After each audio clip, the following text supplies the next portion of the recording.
Hello, everybody. Welcome to our final Facebook Live in the Art of Estate Planning for 2021. I can't believe we've made it through a whole year of Facebook Lives already. And this year, today, actually, we have a very special guest. So I would like to welcome Dylan from the Prepared Company. Hi, Dylan. Hello. So we have a really interesting topic. I'm so excited to hear Dylan's thoughts on this because I know it is a topic that I think is a very practical challenge for a lot of estate planning lawyers as well as financial advisors and accountants in the group, which is how to handle digital assets in an estate plan. For a lot of us, these issues just didn't exist when we did our formal study, or even, I think back to when I was practicing actively. These were not big issues. I didn't even know what an NFT was. Cryptocurrency was certainly not as common as it was today. I don't even know if the technology had been invented for when most of us, did our training in this. So I feel like dealing with digital assets is really something that we are having to learn on the fly, and the sands are shifting in the sense that the solutions that are acceptable and available are also changing all the time as well. So Dylan is here today to talk to us about some of the challenges and solutions that he sees for us as estate planning practitioners when it comes to helping our clients with transferring their digital assets.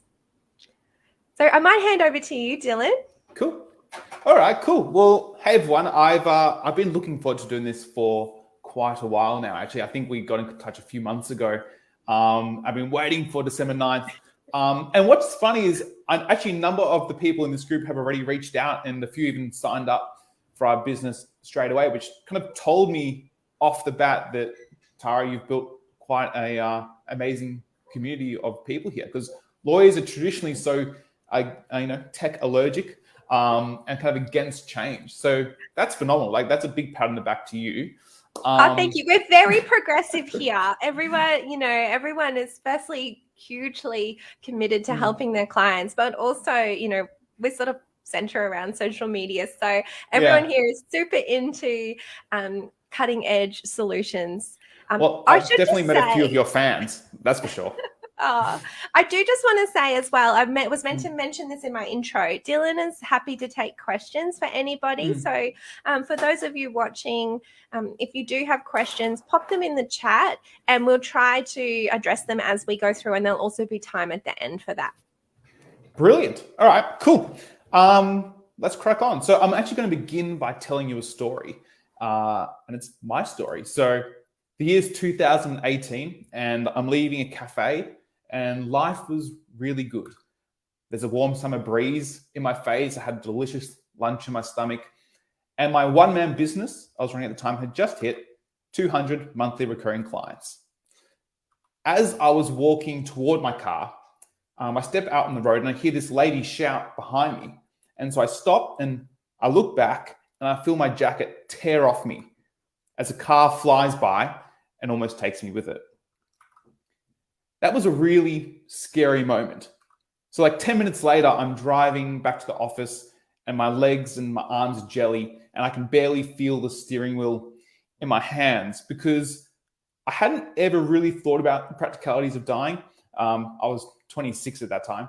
And weirdly, I couldn't stop thinking of my parents because I started to comprehend the avalanche of stress and bewilderment and difficulty that would have rolled over them. Because see, like these days, even when we're gone, our digital selves continue to exist, like a digital ghost, if you will, on our social media accounts. All of our messages and emails with hundreds of images and videos and voice messages, or all of our cloud storage with terabytes of data, our thousands of photos and videos, and not to mention the thousands of other apps that we have, logins, business websites, cryptocurrencies. In fact, on average, most people have over 93 online accounts at the moment, and that number only continues to grow as everything shifts towards a digital plane. In fact, I just moved house and my gas, my electricity, and my water was all done on an app. I didn't have to call anyone, sign any papers, nothing like that. So I was pretty confident that my parents would not have known how to take down my business website, how to cancel 200 auto debits on credit cards, or even how to access my emails to let my clients know that I'd passed away and that I hadn't just stopped responding to them and kept taking the money. So I began to think of all the other stuff that I'd done. Like I had a bunch of songs I'd written which would never get released. I had like documents, contracts on my computer, and I began to feel quite bad because I felt that this was going to be a massive burden for them and they wouldn't be prepared for it. And I had a feeling that I had a responsibility on to act. So over the next year or so, I called 21 lawyers. I literally went to Google, Wills and Estates, and just dialed the first 21 law firms. And I asked them all, how can I pass on my digital data in a secure fashion, especially for my business, because my parents might have wanted to keep that running, give it to my sister, I don't know. And I'm sure by now some of you are already cringing a little bit because you kind of know where this is going. Because most simply shrugged at me and said, well, you can put a clause in your will to give the executor right to your digital assets, but really you need to find your own solution. Some told me to use Google Sheets or an Excel file, which is a terrible idea. They're very insecure. Don't tell your clients to do that. Some told me to use password managers for the passwords, but they're really too easy to trick into releasing data. And I had a lot of important stuff, bank passwords, servers and stuff. And so it's not really what they're designed to do. It wasn't a great solution. And then I got the classic, write it down in a journal and put it in a location. But the problem with that is, how do you keep it up to date? So not only to mention your cleaner could find it, your friend could find it, someone could break in and find it. And for me, it was really important that that data only be seen if I was actually gone. And so I kind of started to get this claustrophobic feeling, this like trapped feeling. And I knew I wasn't alone because I was already starting to see stories in the newspapers of hundreds of millions of dollars trapped in PCs. And in fact, as I spoke to some of these lawyers I called, I heard even more stories. I had one lawyer down in Brighton who'd had to hire an ethical hacker to try get into a computer and this guy's business email because every single subscription, password reset, bill, and receipt was going there, as well as their staff members' important client communications. And Google, Apple, Microsoft refused to give them access. I also heard from another lawyer who was trying to access an offshore share trading platform. And they actually had the passwords for that. The guy had written down his passwords, envelope in a drawer sort of situation, but they didn't have the two-factor authentication codes that went to his phone. So there's now an additional issue, which is that it's not only the username and passwords, it's also your physical devices and the access codes to the apps and devices that you use. So after hearing approximately 20 stories like this, I began to wonder how we could solve this. So there were like a few challenges as far as I could see. The first was you had to keep the data secure and safe. The most obvious thing that people are concerned about is security. And typically people assume that their own computers are very safe and that everything else is weak. And actually, in fact, it's often the opposite. The second is it had to be really easy to update. The idea of manually writing down 103 logins, passwords and stuff and just updating that continuously every 3 months seemed unrealistic. It was probably going to go out of date. And the third was that you really only want to make your data available after you're gone. If you're comfortable with people seeing your bank passwords beforehand, you text all your friends right now, go, hey, here are my logins. Could you please not access that until I'm gone? So people had quite a hesitancy to let anyone see their data. People feel uncomfortable talking about this sort of stuff beforehand, as I'm sure a lot of you know. And so we had a look at all the challenges and solutions, and this is what we came up with. Tara, if you can switch across. I think it's loading. Okay. Created in response to the growing nightmare of handling digital remains, Be Prepared provides a secure, white-label platform to manage your clients' digital assets and distribute them after they die. Your clients are presented with a fully branded secure portal placed directly on your website, where they can log in and add recipients, people they wish to receive items after they die, and upload and register all of their valuable digital records. From cryptocurrency and passwords, messages to loved ones, to their photos and other cloud storage items, or even care instructions for their pets, Be Prepared allows them to store their data with you, the lawyer they trust, using a simple 1, 2, 3 process. Help them assemble their data and or assign it to beneficiaries via the business portal.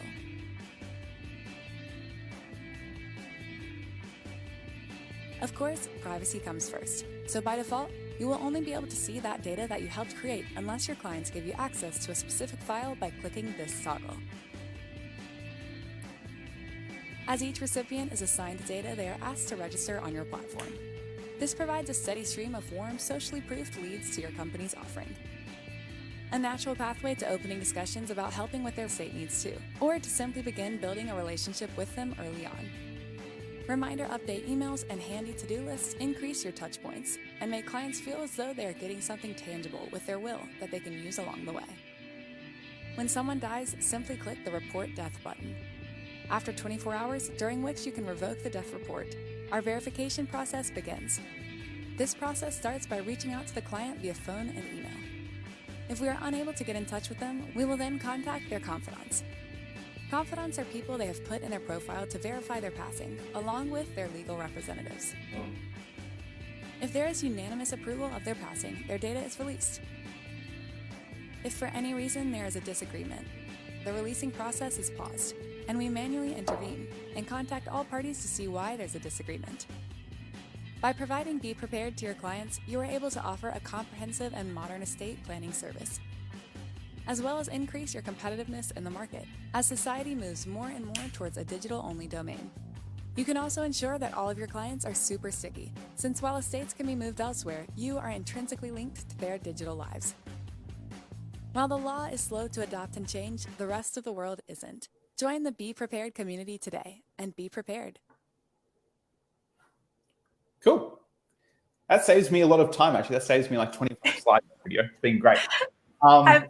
I'll just ask people who are watching, hopefully that this is the first time we've played a video through this platform. So if you couldn't really hear that or there was any thing that you wanted clarification on, just let us know or put the feedback through, like if it came through really clear or anything like that, because I just don't know what the user experience of that would be. Sure. I can put the link to that video in the chat as well. Oh, so, yeah. Great idea. Can we jump back to the slides? Yeah. So I'm a terrible salesperson. As I was saying to Tara, I don't like to be salesy. So I want to give you, even though that's our platform, I want to give you an action plan, even if you don't want to join us. So what I'll do is just jump back over to my slides here. Action steps. So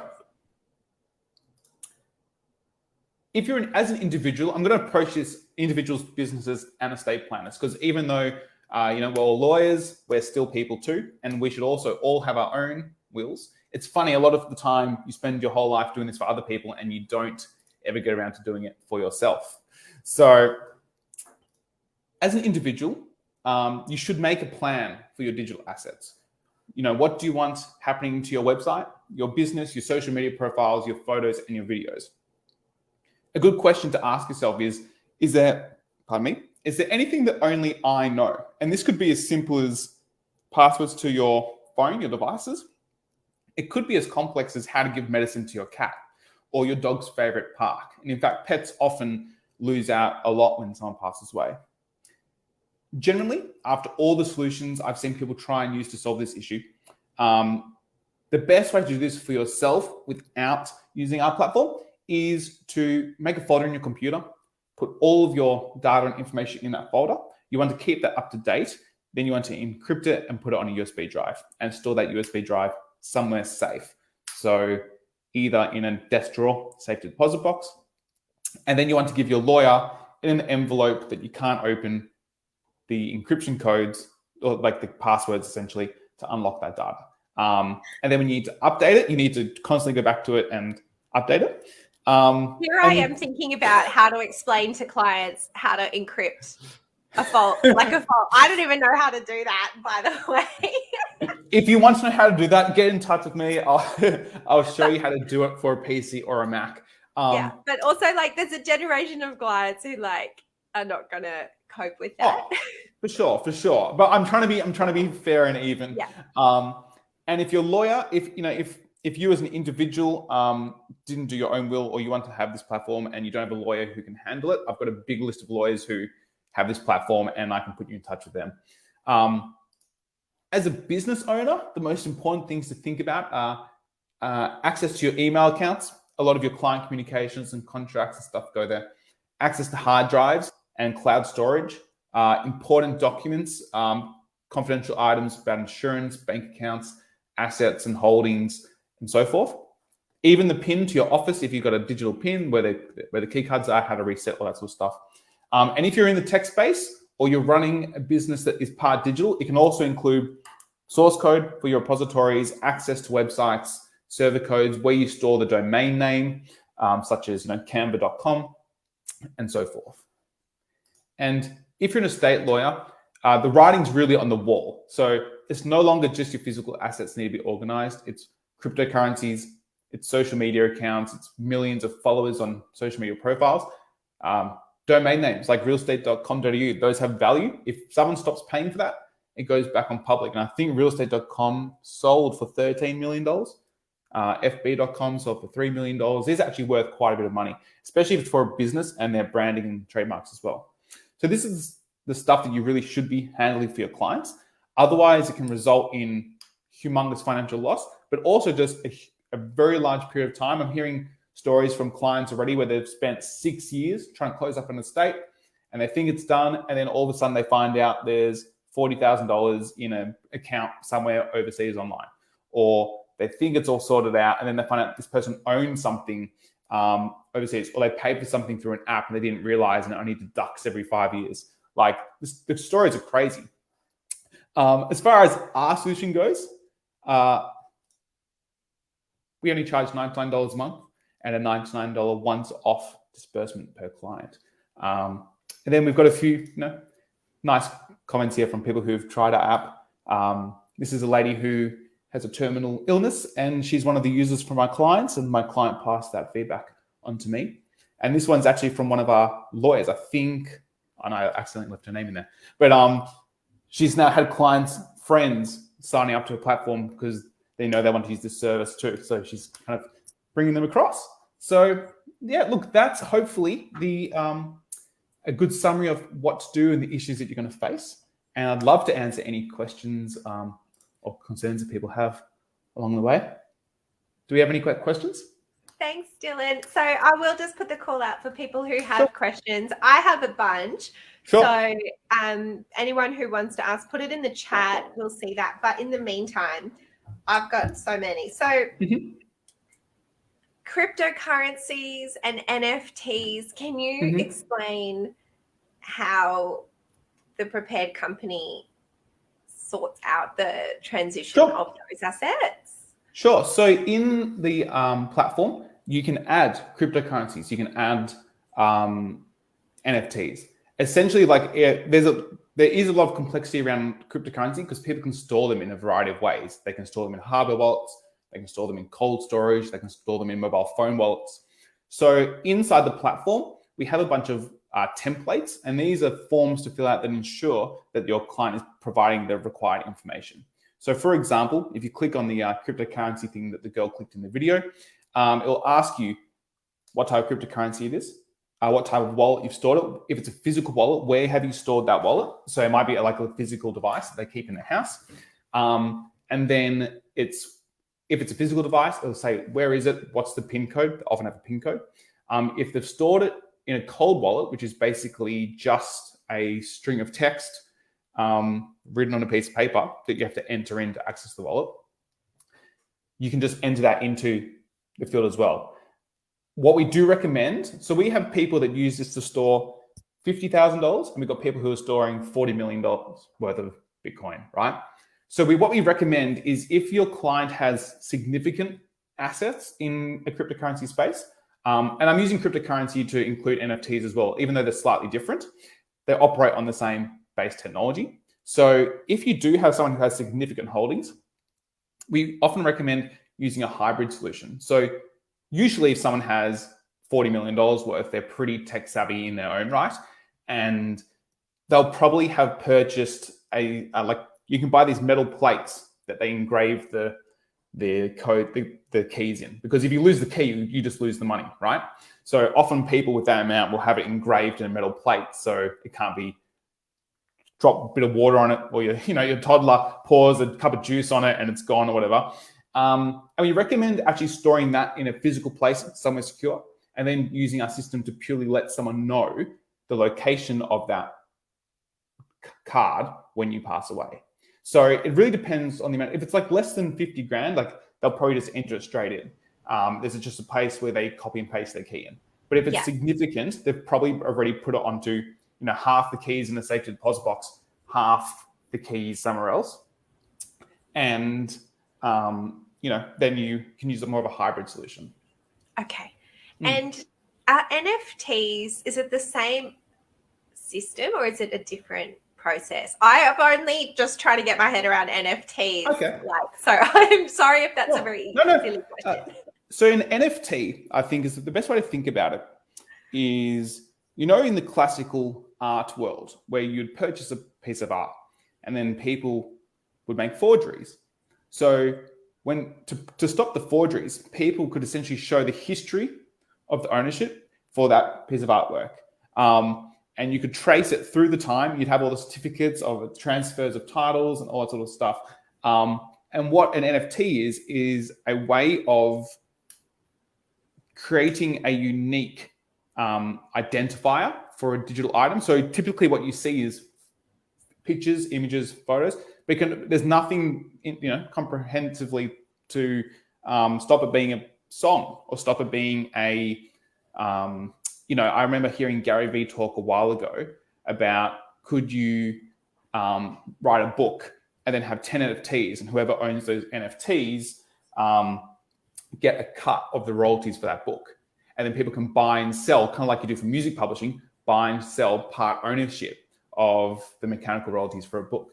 So an NFT is just a way of tracking the true owner of an item. And they work on a very similar system. So you have a wallet that will hold NFTs, and your NFTs will be assigned to that wallet. So when you're putting a code into the system and you're putting the access to your wallet, it will include your NFTs.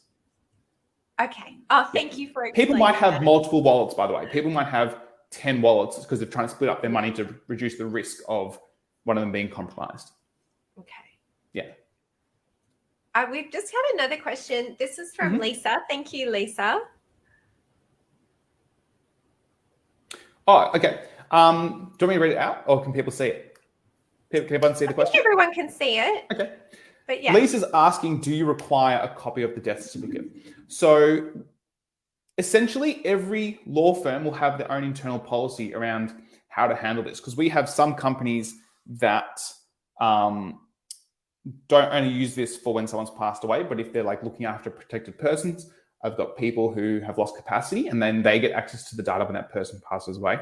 So it's an internal process that you guys handle. So internally, you'll say, if there's more than one of you, only upon seeing the death certificate will we click the button to start the release process. Just clicking that button doesn't mean the data is going to get released, but that would be what you would tell your clients. We won't do it until we receive the death certificate, and that's when the verification process begins. And that death certificate is uploaded to our service too. Okay. And Dylan, is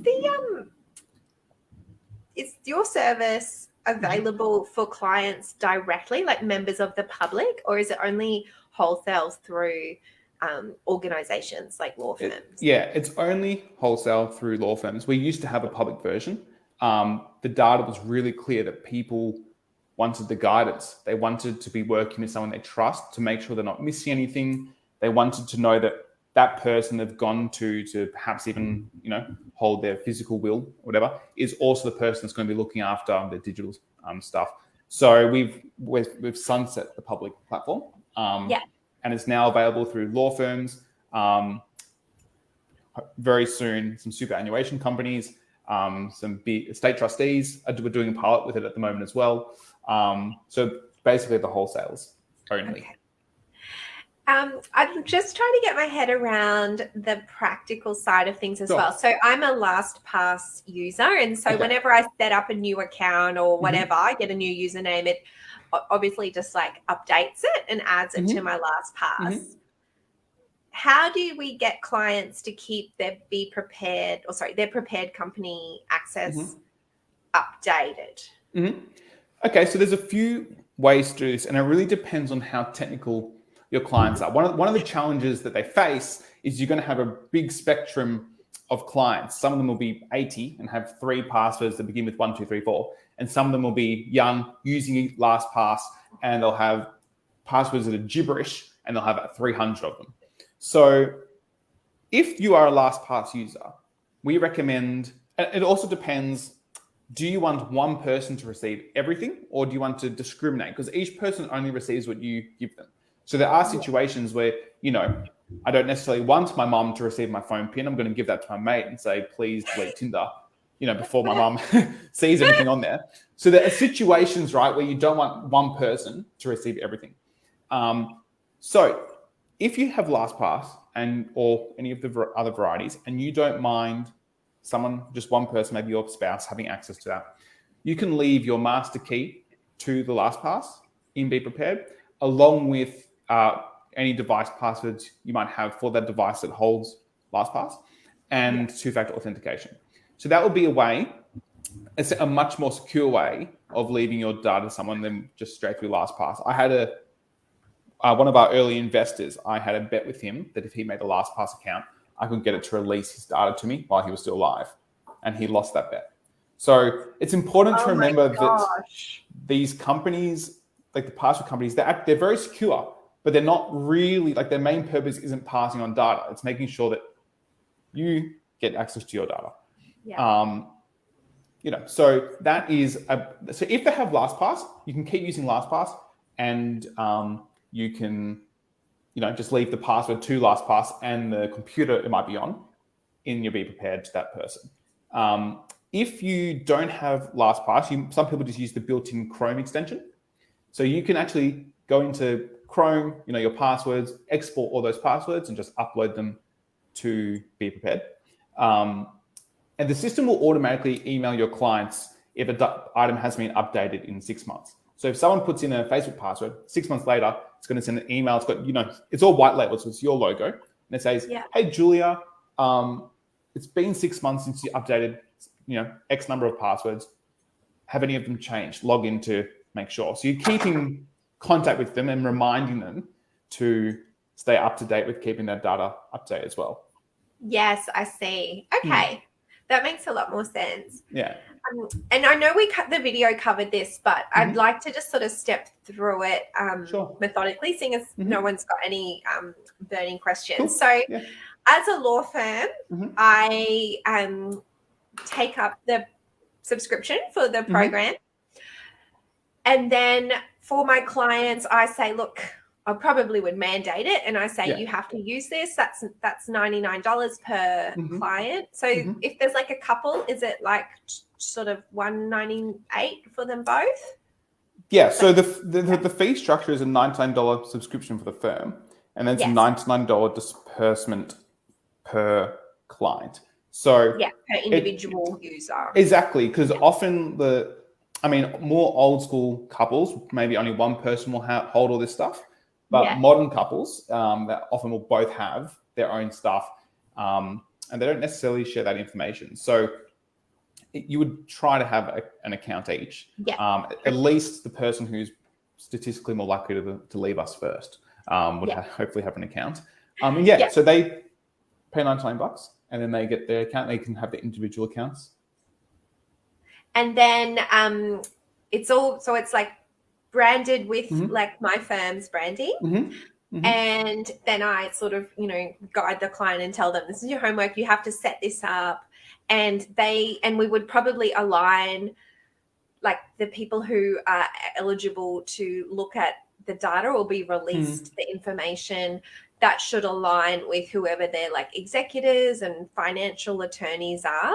So we would, like, as a lawyer, guide them on, who are you going to give permissions to?